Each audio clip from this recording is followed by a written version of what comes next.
वसुबारसची एक सुंदर कथा सुद्धा आहे, तर तुम्हाला या दिवशी जरी काही नाही जमलं तर ही कथा अवश्य ऐका, तुम्हाला त्याचं खूप पुण्य फळ मिळेल। तर आता आपण कथेला सुरुवात करूया।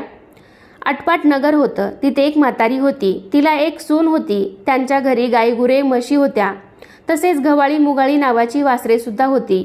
एके दिवशी काय झालं, अश्विन मास आला। पहिल्या द्वादशीच्या दिवशी म्हातारी सकाळी उठली आणि शेतावर जाऊ लागली व जाताना सुनेला सांगितले की गव्हाळे मुगाळे शिजवून तयार ठेव, म्हणजे गहू मूग शिजवून ठेव।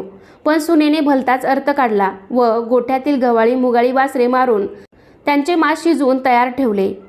जेव्हा म्हातारी घरी आली, घरी आल्यावर सुनेने पानातील मांस वाढलेले बघून म्हातारी घाबरली।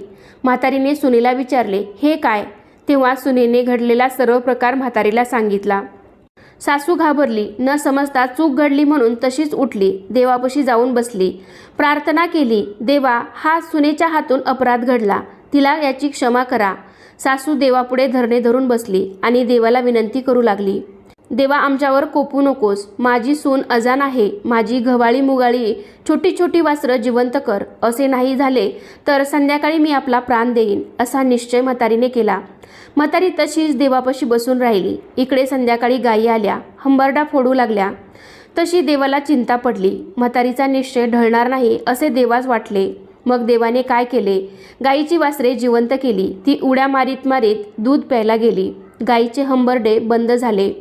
म्हातारीला आनंद झाला, सुनेलाही आश्चर्य वाटले।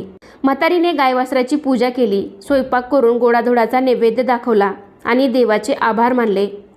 तर अशा प्रकारे ही सुंदर आणि छोटीशी कथा आहे, तर ती वसुबारसच्या दिवशी तुम्ही नक्कीच ऐका आणि जमलं तर मी सांगितल्याप्रमाणे तुम्ही नक्कीच गायवासराची पूजा करा।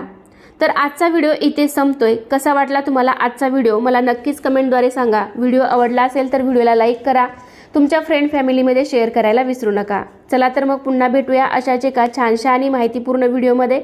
तोपर्यंत धन्यवाद। श्री स्वामी समर्थ।